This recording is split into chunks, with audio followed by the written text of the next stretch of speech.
Mesdames et messieurs, bonsoir, bienvenue pour cette nouvelle édition de Direct où on va passer en revue les dernières nouvelles, surtout locales, mais on a des sujets qu'on va débattre tout à l'heure. Concernant les nouvelles qu'on va présenter, elles s'agissent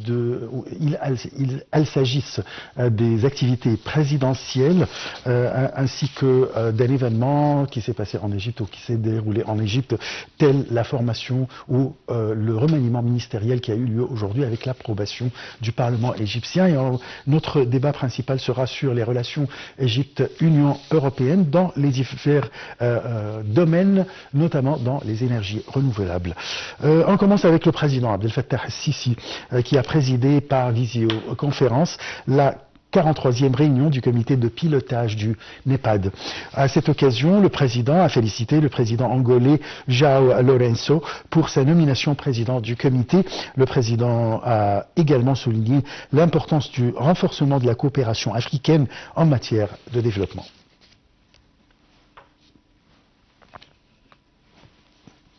D'autre part, le chef de l'État, Abdel Fattah el-Sisi, a reçu mardi le chef du renseignement extérieur russe, Sergei Narishkin, en présence du directeur des services de renseignement égyptien, le général Hassan Rochod. Au cours de la rencontre, le président el-Sisi a réaffirmé la volonté de l'Égypte de développer les relations bilatérales et de renforcer les consultations politiques et sécuritaires. Sergei Narishkin a pour sa part salué le caractère stratégique des relations bilatérales, le partenariat commercial et la coopération pour la centrale nucléaire d'El Dabra. Et voilà, c'est la nouvelle qui était attendue par tout le peuple égyptien aujourd'hui. Il s'agit du Parlement des représentants ou de la Chambre des représentants qui s'est réuni en séance plénière sous la présidence du conseiller Hichem Badawi et qui a approuvé le remaniement ministériel du gouvernement de Mustafa Madbouli.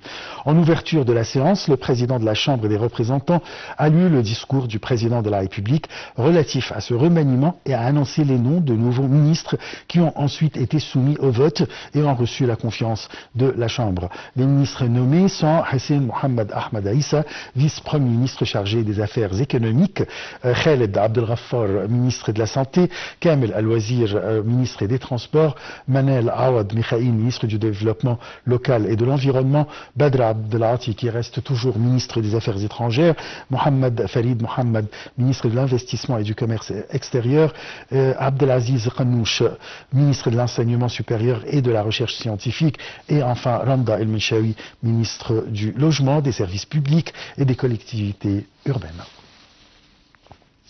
On commence nos sujets concernant les relations entre l'Égypte et l'Union européenne. L'Égypte et l'Union européenne franchissent une nouvelle étape dans leurs relations, marquée par un partenariat stratégique élargi qui renforce le dialogue politique et la coordination sur les dossiers régionaux et internationaux.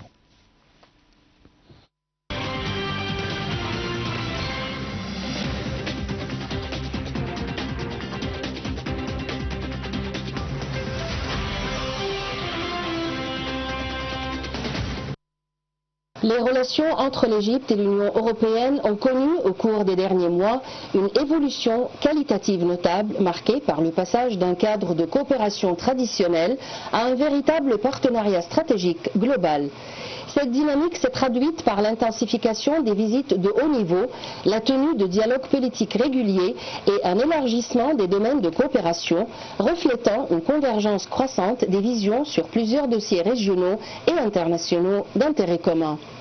Selon le ministère des Affaires étrangères, cette évolution repose sur une reconnaissance européenne accrue du rôle central de l'Égypte dans la préservation de la stabilité en Méditerranée, en Afrique du Nord et sur le continent africain. Le partenariat stratégique Égypte-Union européenne ne se limite plus au volet économique et commercial, mais englobe désormais les dimensions politiques, sécuritaires, migratoires et diplomatiques, avec une coordination renforcée sur les crises régionales et les enjeux de sécurité collective. L'Égypte souligne que ce partenariat s'appuie sur une approche fondée sur le respect de la souveraineté des États, la non-ingérence dans les affaires intérieures et la coopération équilibrée, considérées comme des principes essentiels pour garantir une relation durable et mutuellement bénéfique. Dans ce cadre, le Caire aspire à consolider son rôle de partenaire fiable de l'Union européenne, capable de contribuer à la gestion des défis communs et à la promotion de la stabilité, du développement et de la paix dans l'espace euro-méditerranéen et africain.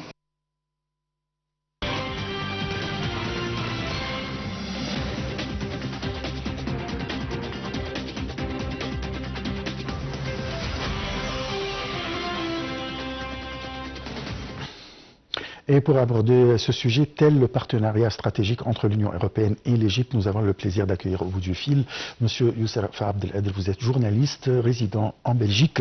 Bonsoir. Oui, bonsoir monsieur. Alors, tout d'abord, parlez-nous du partenariat stratégique entre l'Égypte et l'Union européenne.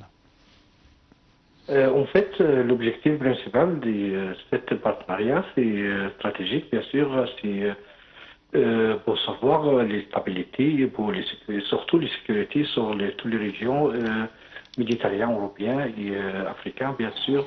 Et ça montre que cette coopération qui est vraiment politique, économique et sécurité, c'est super important pour l'Europe et pour l'Égypte.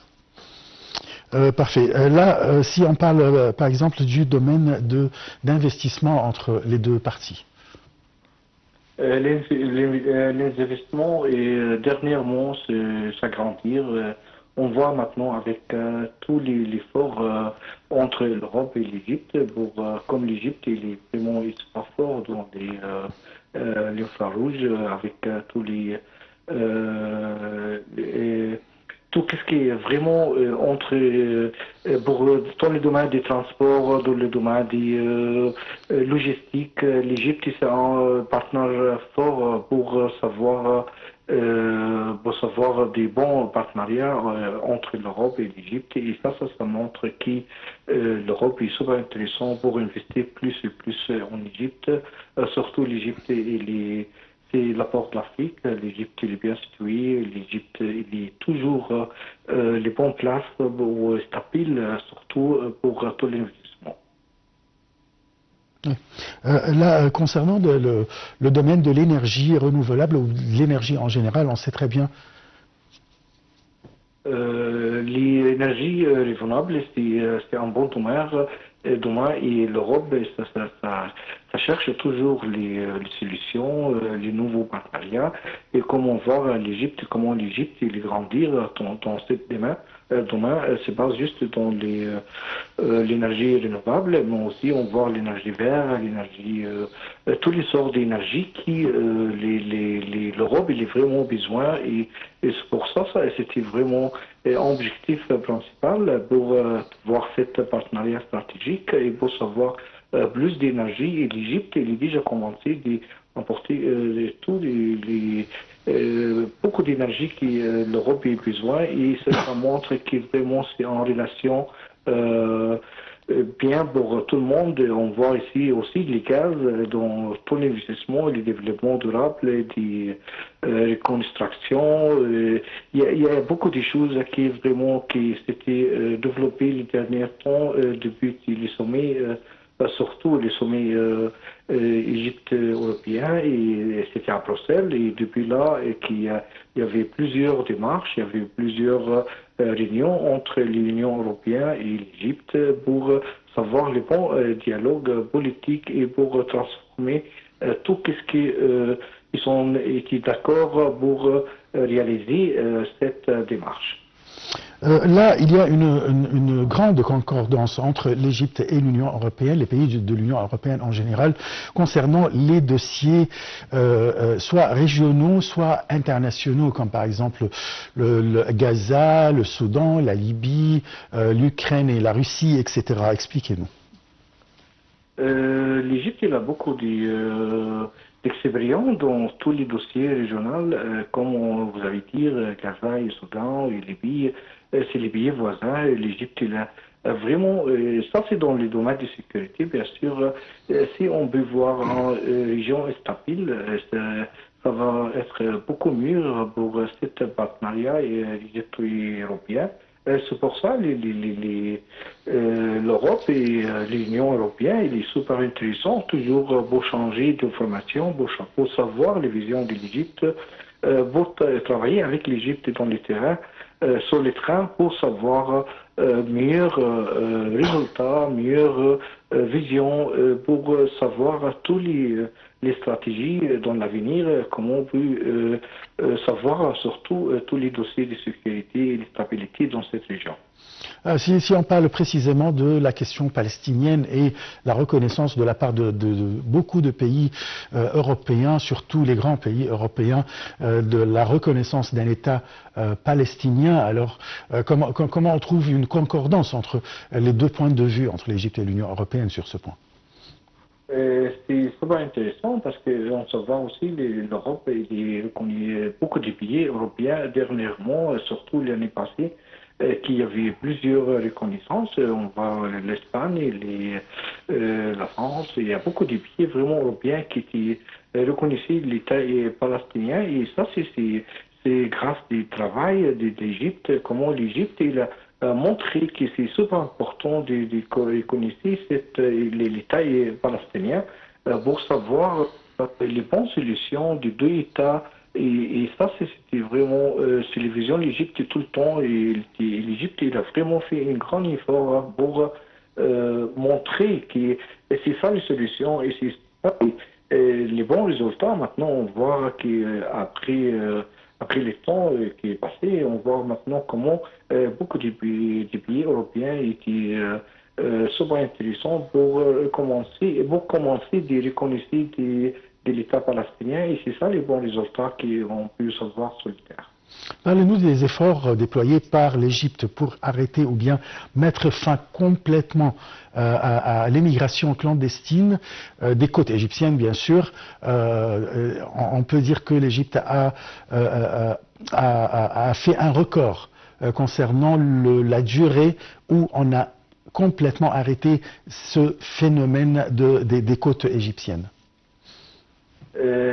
Ça, c'est vraiment un point très faible pour l'Europe parce que c'est super important que les migrations illégales qui s'arrêtent là parce que c'est comme l'Égypte, il a toujours les bonnes visions pour dire qu'il faut bien développer dans tous les pays africains et le Moyen-Orient, il faut arrêter la guerre, il faut vraiment savoir les bons avenirs pour les jeunesses il y a beaucoup de ressources, ils sont dans les pays, il faut vraiment bien développer et bien arrêter cette sorte de migration illégale parce que comment savoir maintenant et ça s'est calmé, on peut savoir ça sur les chiffres, ça montre clairement que les travail de l'Égypte dans les côtes égyptiennes et surtout au nord d'Afrique et ça, c'est vraiment, on voit les chiffres qui montrent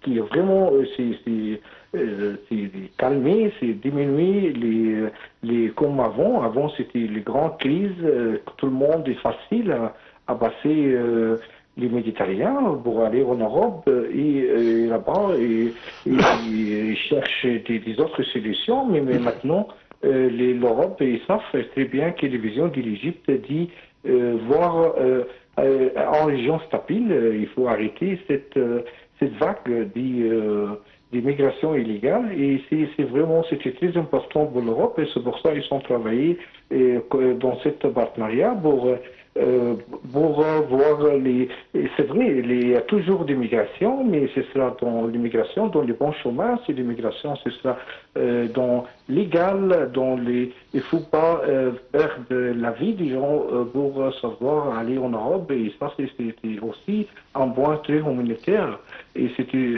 très soutenir et développer entre l'Europe et l'Égypte. Je vous remercie beaucoup, Monsieur Youssef Abdeladre. Je rappelle que vous êtes journaliste résident en Belgique. Vous avez parlé surtout des relations égypto-européennes, cette relation stratégique dans tous les domaines. Restons sur le même sujet, mais à un autre angle, grâce à ses infrastructures gazières et à son positionnement régional. L'Égypte s'affirme comme un partenaire stratégique de l'Union européenne, mais dans le domaine de l'énergie et de la coopération économique.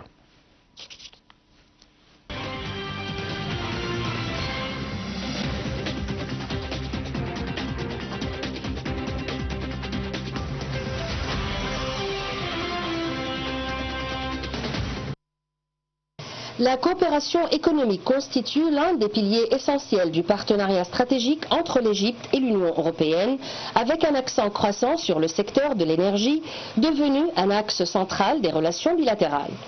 Grâce à ses importantes découvertes gazières, à sa position géographique stratégique et à ses infrastructures avancées, l'Égypte s'est imposée comme un hub régional majeur pour la production, le traitement et la liquéfaction du gaz naturel, jouant un rôle clé dans l'approvisionnement des marchés européens, notamment dans un contexte international marqué par des tensions sur les chaînes énergétiques mondiales. Selon le ministère égyptien du pétrole et des ressources minérales, le Caire contribue activement à la sécurisation des approvisionnements énergétiques de l'Europe à travers ses 2 terminaux de gaz naturel liquéfié, d'Edco et de Damiette, ainsi que par le développement de partenariats énergétiques en Méditerranée orientale. Cette coopération s'inscrit également dans le cadre du Forum du gaz de la Méditerranée orientale qui renforce la coordination régionale et favorise la stabilité énergétique. Parallèlement, l'Égypte et l'Union européenne approfondissent leur collaboration dans les domaines des énergies renouvelables, de l'efficacité énergétique et de l'hydrogène vert.